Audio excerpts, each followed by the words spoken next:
Lumière aujourd'hui sur le festival Transdanse, le festival de danse de l'Espace des Arts à Chalon-sur-Saône qui se déroulera du 15 au 25 novembre.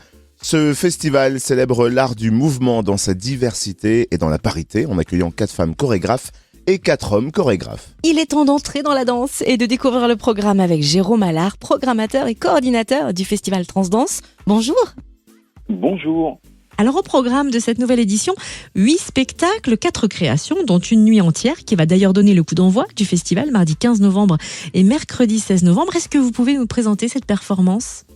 Tout à fait, performance déjà inhabituelle par la manière dont elle mettra le public en jeu, puisque du coup ce sera un espace circulaire, comme une petite arène en somme, qui encerclera finalement les 2 protagonistes qui sont donc Tatiana Julien, qui en est la créatrice, et Anna Gaillotti, qui est danseuse et co-créatrice du coup du spectacle avec Tatiana. Donc c'est vraiment l'espace du corps de ces 2 protagonistes, comme aussi une sorte de grande connivence évidemment entre elles, mais aussi une forme de lutte du coup entre ces 2 personnalités assez radicales. Il y a aussi cette notion d'un combat qui est pas évidemment sans rappeler le combat féministe.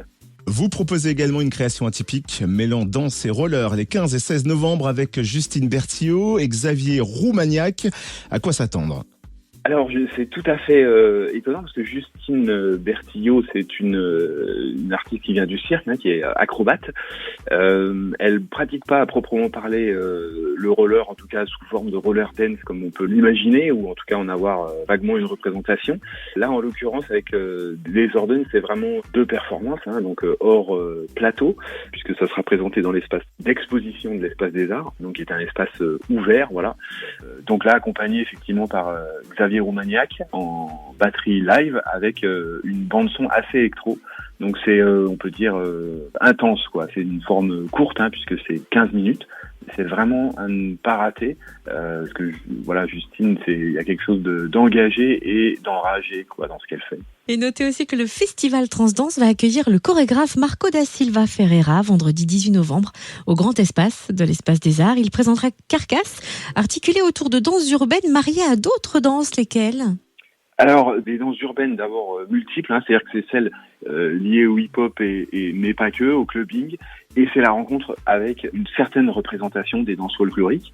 Folklore finalement qui se construit chaque jour et dans chaque endroit, et c'est un peu cette matière-là que Marco da Silva Ferreira fait jaillir à travers sa danse. Alors c'est extrêmement punchy, c'est vraiment 10 danseurs, c'est incontestablement son meilleur spectacle. La création vient d'avoir lieu.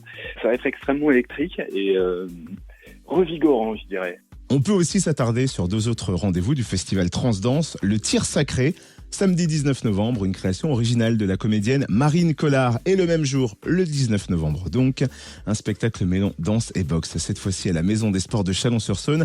Est-ce que vous pouvez nous présenter ces spectacles, Jérôme Allard, programmateur du festival Transdanse ? Oui, alors les 2 spectacles n'ont rien à voir l'un avec l'autre, si ce n'est que nous on a tiré un fil rouge de tout ça, puisque c'est finalement la rencontre des univers sportifs et artistiques. Avec Marine Collard, c'est effectivement une mécanique de précision à travers la danse et le mouvement qui prend appui sur l'art du commentaire sportif. Et alors du coup, on a de grands commentateurs sportifs évidemment sur nos ondes, et donc certains ont été mis à contribution du reste pour le tir sacré. Le spectacle est abordé comme une performance sportive, c'est-à-dire que du coup il y a un commentateur en live qui commente l'entrée des artistes, etc., etc. Et en même temps la mécanique chorégraphique est d'une extrême rigueur, et l'ensemble est tout à fait étonnant à voir, hors des sentiers battus. Et puis Salias à nous, c'est tout à fait autre chose, puisque lui il tisse un parallèle entre la danse et les sports de combat. Et donc il réunit sur un plateau danseuses professionnelles et boxeuses professionnelles dans un spectacle qui s'appelle À nos combats, qui veut bien dire ce que ça veut dire, et ça sera à voir en l'occurrence sur un ring de boxe. Chacune des protagonistes étant accompagnée de son coach et puis bien sûr d'un arbitre indispensable dans les matchs de boxe. Et alors, le public évidemment est amené à participer. Du coup, on réunit des participantes, pas que, mais enfin voilà, on est beaucoup dans cette idée de mettre en avant la pratique des femmes autour des sports de combat. Et il y en a pas mal, quoi, à Châlons. Donc ça tombe bien. Du coup, s'il y en a qui nous écoutent, elles sont les bienvenues pour participer à nos combats. Et le programme du festival Transdanse est particulièrement riche encore jusqu'au 25 novembre. On ne peut pas citer toutes les propositions artistiques, mais du coup, où retrouver le programme complet ? Alors, sur www.espace-d-art.com. Merci Jérôme Allard, programmateur et coordinateur du festival Transdanse, le festival de danse de l'Espace des Arts à Chalon-sur-Saône qui se tiendra donc du 15 au 25 novembre. Merci beaucoup.